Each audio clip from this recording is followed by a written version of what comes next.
Oh, Yohach, Anjak, Hawishka. Good morning. My name is Fawn Sharp. I serve as president of the National Congress of American Indians and vice president of the Quinault Indian Nation. Welcome to the 2021 White House Tribal Nations Summit.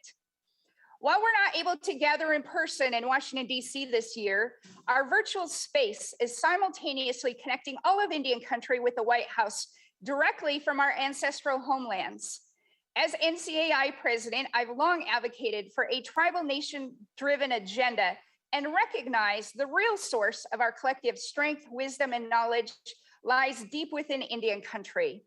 Today, we have an exciting opportunity to draw on those strengths from every region and directly engage with President Biden and Vice President Harris at the highest levels of their administration on the most pressing and urgent issues facing all of Indian country. Within hours of being sworn in, President Biden reached out to Indian country and made it clear we were among his top priorities, and our voice, views, and vision would be heard, respected, and honored. We must not take these opportunities for granted. Rather, we must take full advantage of this historic moment and opportunity and put our absolute very best minds, hearts, and goodwill forward. Thank you, and Siakwil. At this time, I'd like to introduce Chairman Tahasi Hill for our opening prayer. Chairman, the floor is yours. Uncle President Sharp for the introduction. Suguli swagwek, de hasedaze nyungyats, wagesle wage, nyugi talora, manyota aga, ni dalonkawan nage. Greetings, everyone. Tahasi Hill, Chairman for Oneida Nation of the Bear Clan. People of the Standing Stones, and my home is what we refer to as a place of bountiful ducks. It is my honor this morning to be before you to provide the opening prayer this morning. I'll be doing our Ganahela Dungsla, it's our Thanksgiving address with a brief translation afterwards. Dauna Ganjokwa, Asurhuns Yoste, Jihnate Ohundu Ganahela Dungsla. Agwego uskaji adohwe nuni ngwa nigola daitinawe ladu nain yunki nulha o hanjage ji sego inadle wadan jado hari datu yundu ha kyungwa nigol. Agwego uskaji adohwe nuni ngwa nigola daitinawe ladu nain o neganos hogu ji sego inadle wadan jado hari datu yundu ha kyungwa nigol. Agwego uskaji adohwe nuni ngwa nigola daitinawe ladu Nain onegli suha, ji sego inadle wadan jado hari datu yon duha kien guat nigol. Agwegos gaji adwahwe nunian guat nigola daitinoe ladu, nain kahiwandis awahit, ji sego inadle wadan jado hari datu yon duha kien guat nigol. Agwegos gaji adwahwe nunian guat nigola daitinoe ladu, nain oyunkwa ji sego inadle wadan jado hari datu yon duha kien guat nigol. Agwegos kaji adwahwe nuni ngwa nigola daitinoe ladu nain oyunkwa ji sego inadle wadan jado hari datu yon duha kien ngwa nigol.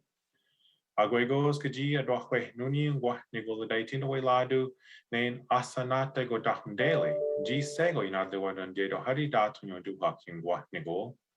Agwegos kaji adwahwe nuni ngwa nigola daitinoe ladu Nain nyaktegalondot, ji sego donadle wadan jado hari datu yon duha kien guat nigol. Agwegos kaji adwahwe nuni guat nigola daitinoe ladu. Nain gundilio suha, ji sego inadle wadan jado hari datu yon duha kien guat nigol. Agwegos kaji adwahwe nuni guat nigola daitinoe ladu. Nain gundjokwa, ji sego inadle wadan jado hari datu yon duha kien guat nigol. Agwegos kaji adwahwe nuni ngwa nigola daitinoe ladu nain ochitas suha ji sego inadle wadan jado hari datu yon duha kien guat nigol. Agwegos kaji adwahwe nuni ngwa nigola daitinoe ladu nain oela suha ji sego inadle wadan jado hari datu yon duha kien guat nigol. Agwegos kaji adwahwe nuni ngwa nigola daitinoe ladu nain Yodahlot and Kojiha, G Sego Yanadle Wadan Jado Hari Datu yon duha kien guat nigol. Agwegos Gajia Dwakwe Nuni and Guat Nigola Daitinoe Ladu, Nain Lidisagayon Deise, G Sego Yanadle Wadan Jado Hari Datu yon duha kien guat nigol. Agwegos Gajia Dwakwe Nuni and Guat Nigola Daitinoe Ladu, Nain Yuki Sota We Nidale, G sego yunki nugula dadi datu du hakim guat nigol. Aguegos kaji adroque nuni guat nigula daitino ladu nain yoji stok walu. G sego yanate wadon gato hari datu du hakim guat nigol. Aguegos kaji adroque nuni guat nigula daitino ladu nain gaye ni yungwe dage. G sego yanate wadon gato hari datu du hakim guat nigol. Aguegos kaji adroque nuni guat nigula daitino ladu nain scanadalio, G sego inate wadon gato hari datu du hakim guat nigol. Aguegos kaji adroque nuni guat nigula daitino ladu nain sunquai disu, G sego inate wadon gato hari datu du hakim guat nigol. Dane. So that is our Thanksgiving address. We recite this when we gather as people and we give thanks to all of creation. I usually start out with thanking Mother Earth for continuing to fulfill her duties and responsibilities that were given upon creation. And then I move on to, again, thanking the waters, thanking all the different types of grasses, the medicines, the strawberries, our traditional tobacco, the trees, all the different types of trees, the three sisters, the corn, beans, and squash. Moving on to thanking all of the animals and all the different types of people, all the different types of birds, and then kind of into the greater forces referred to as, the wind, the thunders, the sun, the moon, and the stars, our four messengers, one of our prophets, kind of Delio, and ending, again, thanking Sunkwai Disu for all of creation, and that we continue to fulfill our responsibilities given to us upon creation. So again, thank you for your time and your attention, Yanko. I will now turn it over to President Hosley. Anisha, Chairman Hill, for those good words and those blessings. We certainly have a lot to be grateful for, as pointed out. Kolamasi, and good morning to you all.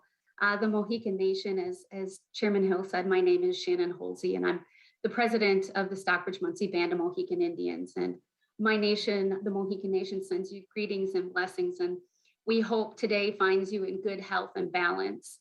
The United States of America was founded on the notion of equality for all. And since the beginning, there was an acknowledgement, certainly by previous administrations, but certainly by President Biden, that although it was always the goal of the US government to live up to its trust responsibility, this country has never fully lived up to it. And throughout our history, this promise has been denied to Native Americans who have lived on this land since time immemorial. The pandemic has highlighted this long history of inequity as it devastated tribal nations. Native Americans contracted the disease at 3.5 times the rate of white Americans. And in some states, they are dying at a rate of 5 times their population share. President Biden and his administration also actionably demonstrated the opportunity the Build Back Better framework could mean to Indian country. I applaud this administration's commitment to upholding the US trust responsibility to our tribal nations by strengthening the nation-to-nation relationship between the United States and Indian tribes, and working to empower tribal nations to govern our own communities, to make our own decisions, and also for answering the call from Indian country to appoint a Native American as cabinet secretary, who went from one of our most trusted congresswomen to becoming our appointed trustee. She, as well as this administration, understands that tribal sovereignty and self-governance, as well as honoring the federal trust responsibility to tribal nations, should be the cornerstone of federal Indian policy. The phrase, "work hard until you no longer need to introduce yourself," epitomizes the person I'm about to introduce, who on March 15th, 2021, just a short 8 months ago today, was confirmed as our Secretary of Interior and made history when she became the first Native American to serve as cabinet secretary. She is a member of the Pueblo of Laguna and a 35th generation of New Mexican. In my community, she is revered to as Mama Askina Wakatak, warrior woman. In 8 short months, she has re-engaged Indian country and amassed a team that understands the challenges we face as tribal community. She comes to this appointment prepared, poised, and purpose intended. And she keenly understands the challenges facing Indian country firsthand. By boldly initiating a strategy that not only identifies the much needed resources and builds upon her tribal and federal interagency relationships to address the challenges and vulnerabilities that our tribal nations face daily. Imagine at the helm of her leadership and aligned with this administration, what opportunities the next several years will bring to Indian country. She is one of the first Native American women to serve in Congress. And while in Congress, she focused on environmental justice, climate changing, missing murdered Indigenous women and relatives, and of course, family-friendly policies. She continues that acute focus in her new role with purpose and intention, further demonstrated by her actions. She certainly has faced her own heartaches. She got married, she ran a marathon, and she really has taken the phrase, "Don't threaten me with a good time," to a whole new level. She has also tasked the Interior Department to address the intergenerational impact of Indian boarding schools to help shed light on the unspoken traumas of the past. The Federal Indian Boarding School Initiative will serve as an investigation about the loss of human life and the lasting consequences of residential Indian boarding schools. President Biden and this administration's bold agenda, along with his robust executive and regulatory actions to date, represents the United States intention to capture the economic opportunity that addresses the climate changes present. These historical Build Back Better investments will be complemented by the bipartisan infrastructure deal, which will help us rebuild the arteries of our economy while accelerating clean energy, transportation, and advancing environmental justice, and of course, bolstering resilience, which we all know so much about. Secretary Haaland represents and understands what the bipartisan infrastructure deal's historic investments will make in tribal communities and what it will mean to help bolster community resilience, replacing aging infrastructure, and providing much needed support. And of course, much needed support for the climate-related relocation and adaptation. She understands that climate change impacts every person on this planet, but not every person has access to life-saving resources or the ability to relocate when disaster strikes. Entire communities and cultures are at risk of being lost to the perils of climate crisis, while still creating a platform of inclusion and consultation of the sovereigns of this land who have protected, stewarded, and governed Turtle Island since time immemorial. The strength, determination, purpose, and adaptation of this warrior woman is unwavering. I am humbly and proud and honored to introduce one of the most audacious people I know, who truly represents the hopes and dreams of our ancestors, the Secretary of Interior, Deborah Haaland. Anishik.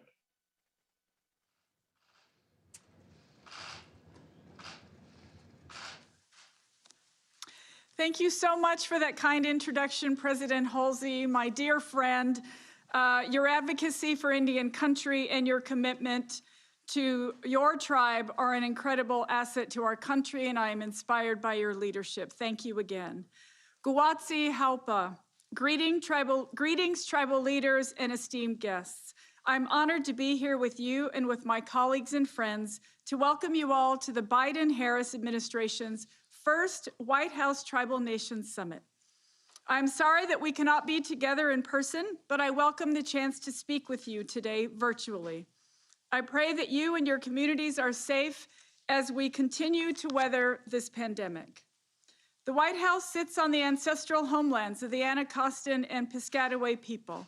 I hope that the ancestors are smiling down as we take the next few days to work together on the challenges and opportunities facing Indian country.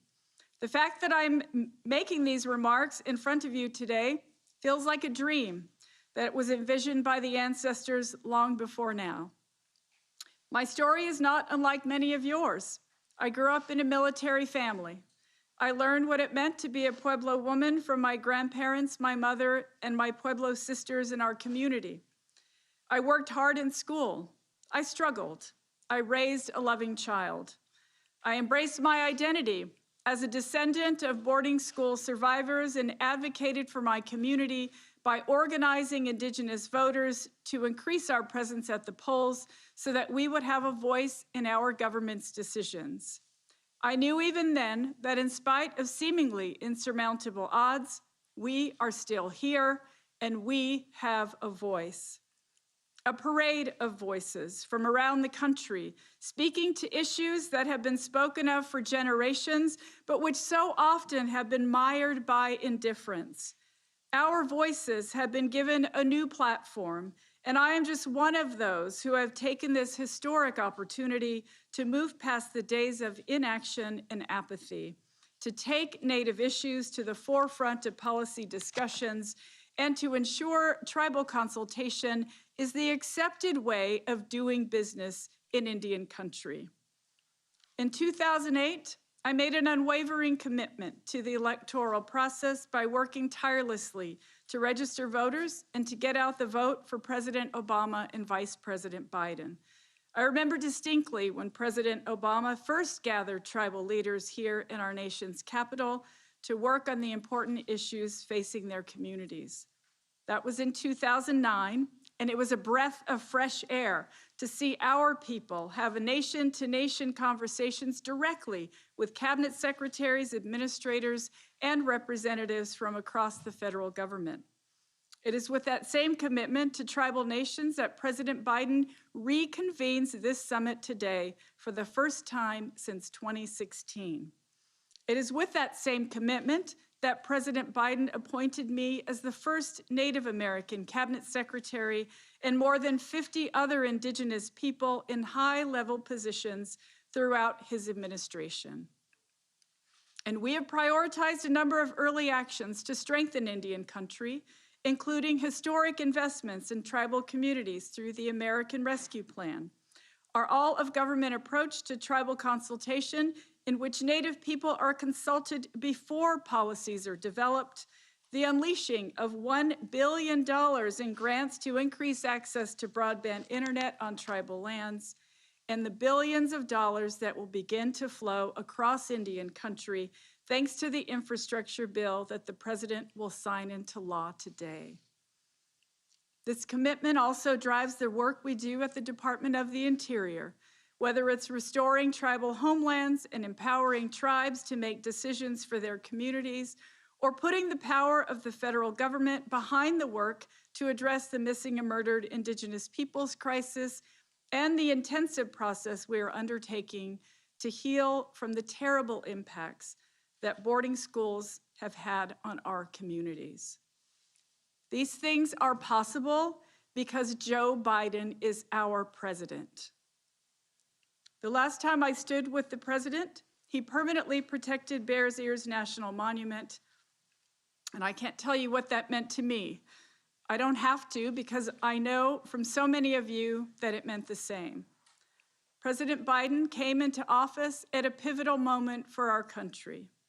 It was a moment in which a global pandemic, the economic uncertainty that stemmed from that public health emergency, the climate crisis, and the impacts of historic marginalization and racial injustice were all at our doorstep. This administration understood that all of these challenges are intertwined and must be addressed head-on. We also understand that we cannot address these challenges unless we partner with and honor our nation-to-nation relationship with tribes. You all are the keepers of our traditions, the defenders of our resources, and visionaries for our future. You and your communities harness Indigenous knowledge that we need to help guide our government and our environment, not just across budget years, but across generations. This administration understands that tribal leaders know your communities best and that the right solutions are created when tribes consistently have a seat at the table. This week, will be the continuation of those important discussions. My colleagues and I have much progress to share, as well as announcements about the path ahead. But most importantly, we are here to listen and to learn. You are here to share the hopes, dreams, challenges, needs, and goals of each of your communities so that our solutions reflect your input. Throughout this summit, we will host a series of panels across a broad range of topics that impact Indigenous communities, including combating COVID-19, Native American education in Native languages, public safety and justice, climate change impacts and solutions, tribal treaty rights and sacred lands, economic and workforce development and infrastructure, housing, and energy. It is my hope that we all can use this opportunity to learn from each other, expand our knowledge, and build an even stronger foundation for the future. That foundation will be made up of the trust we build together, the relationships we nurture, and the commitments to ensuring that our communities have a bright future for generations to come. Each year, this summit will serve as a milestone to measure progress, course correct where needed, and reconnect. I'm grateful to stand here on the shoulders of the many leaders who came before me. I know that I stand here because the path that many of you carved ahead of me was clear. I intend to work with and for all of you so that we can ensure that our children have every opportunity to achieve their dreams and one day stand on my shoulders to achieve even more of what is needed to help tribal nations grow and prosper. It is with that sense of purpose and with deep gratitude that I am honored to introduce a longtime friend of Indian country and our compassionate leader, the President of the United States, Joe Biden. Thank you, Madam Secretary. You're doing a great job.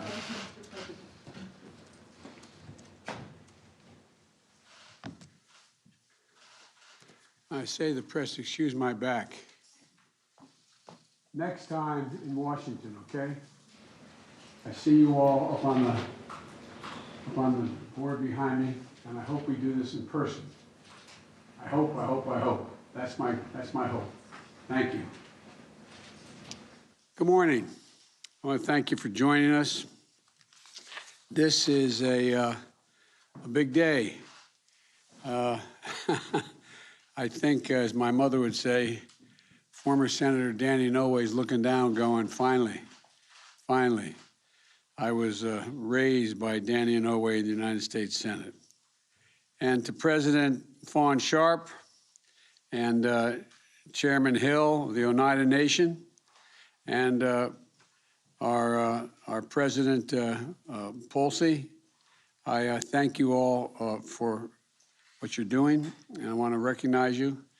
And Chairman Hill, I thought being from upstate New York and college, and my deceased wife is from Skinny Atlas Lake, not far from Oneida, New York. I thought that the Oneida Nation was all in central New York, but obviously you're up in Wisconsin. Come down and see us in Oneida. Anyway, I want to thank you, Madam Secretary, for your remarks, but I also want to thank you, Deb, for being willing to join when I asked you to come along and to serve. And as I said, I was confident at the time you would be incredibly important. When I got to the Senate, Danny Inouye took me under his wing. He helped me understand the simple truth that I had only been vaguely aware of. And that is that tribal nations do better when they make their own decisions. That's why some of the votes I took as a young senator were among my proudest. Supporting the Indian Self-Determination Education Assistance Act, the Indian Child Welfare Act, the Native American Graves Protection and Repatriation Act, and so much more. When I ran for president, it was important for me to continue to make progress, and that's what we've done since I took office. When COVID-19 struck, in India, it hit Indian country with devastating consequences. Native Americans contracted the virus at over 3 times the rate of white Americans, nearly twice the rate of lives lost. Twice as many died as a percentage. But tribal nations stepped up. And today, the Native Americans have gone from being the population most harmed by COVID to one of the populations most vaccinated against COVID.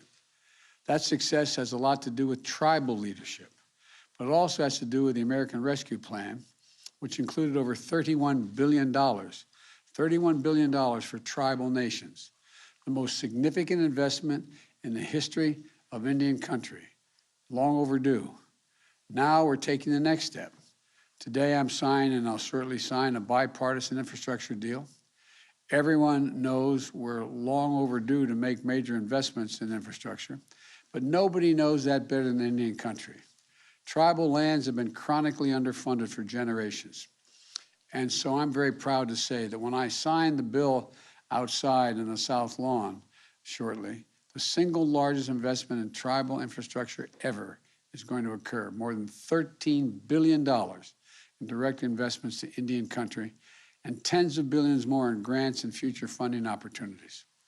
Funding for clean drinking water, high-speed internet, roads and bridges, environmental cleanups, and so much more. But we can't stop there. We need Congress to pass my Build Back Better plan as well. Today, 1 in 10 Native American parents have reported having to quit or change their jobs or turn down an opportunity due to a child care challenge. This bill would save most families thousands of dollars per year in child care, helping moms and dads rejoin the workforce. It also, this bill, when it passes, will allow every 3- and 4-year-old in the nation to attend high-quality preschool, increasing considerably their chances of getting all the way through the first 12 years of primary school and on to college. It includes the most significant investment to tackle the climate crisis in history. And I might note parenthetically, no group of Americans has created and cared more about preserving what we inherited than the tribal nations. And it will be expanded, this also will expand health coverage, lower costs for millions of Americans. You know, we have to continue to stand up for the dignity and sovereignty of tribal nations. My dad used the word dignity, I think, more than any other word. He said, everyone is entitled to be treated with dignity. I was proud to reestablish the White House Council on Native American Affairs and to issue a memorandum my first week in office, instructing my entire administration to engage in regular, meaningful consultation with tribal nations. I was kidding my wife, Jill, who'll be out here shortly. She's visited the Navajo Nation so many times, I'm worried she's not going to come home. But look, I've been proud. I'm proud to name Native American leaders in my administration.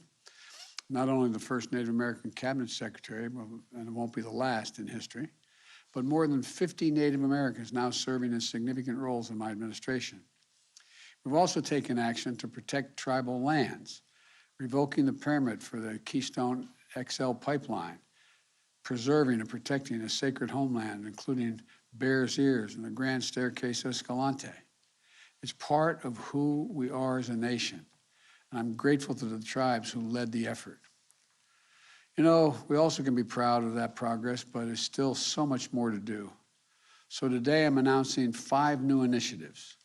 First, a new initiative involving 17 departments and agencies to protect tribal treaty rights in the work of the federal government. Second, a new initiative to increase tribal participation in the management and stewardship of federal lands. Third, my administration will be the first to work with the tribes to comprehensively incorporate tribal ecological knowledge into the federal government's scientific approach, helping us fight climate change. And fourth, taking action to protect the greater Chaco landscape in northwestern New Mexico from future oil and gas drilling and leasing. And fifth, I'm about to sign an executive order in a moment addressing the crisis of violence against Native Americans. Today, I'm directing federal officials to work with tribal nations on strategies to improve public safety and advance justice.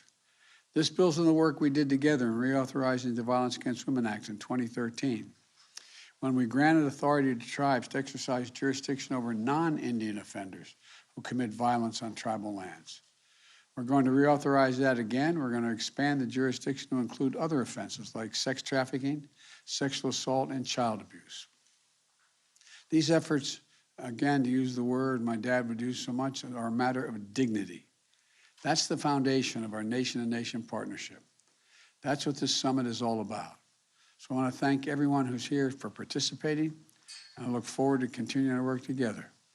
And now it's my honor to sign an executive order, and a couple of my friends are going to be coming out here, I'm told, cabinet members. But, you know, here we go. Where is everybody? Jill. Jill's here, the Attorney General. We got the dog, everybody's there. All right, Jill. I don't know what was going on back there, but you're all here. Okay, I was worried you weren't going to come out and hang out. Good to see you. All right.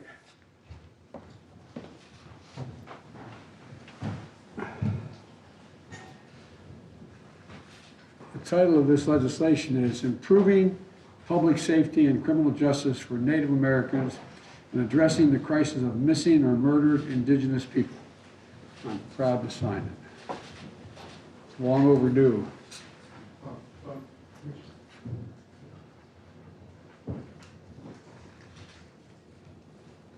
There you go, Madam Secretary.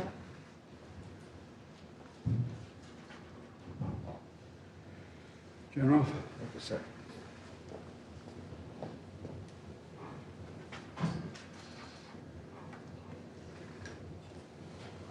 Secretary.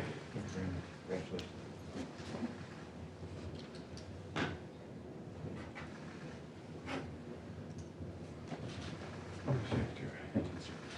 Thank you all so very much. We're going to make some substantial change in Indian country, and it's going to continue. Thank you all. Thank you. You ask me that all the time, and I give you the same answer. I've been confident since the day I stepped in office. Are you hoping to lower the temperature with China? Do you think you can lower the temperature with China tonight?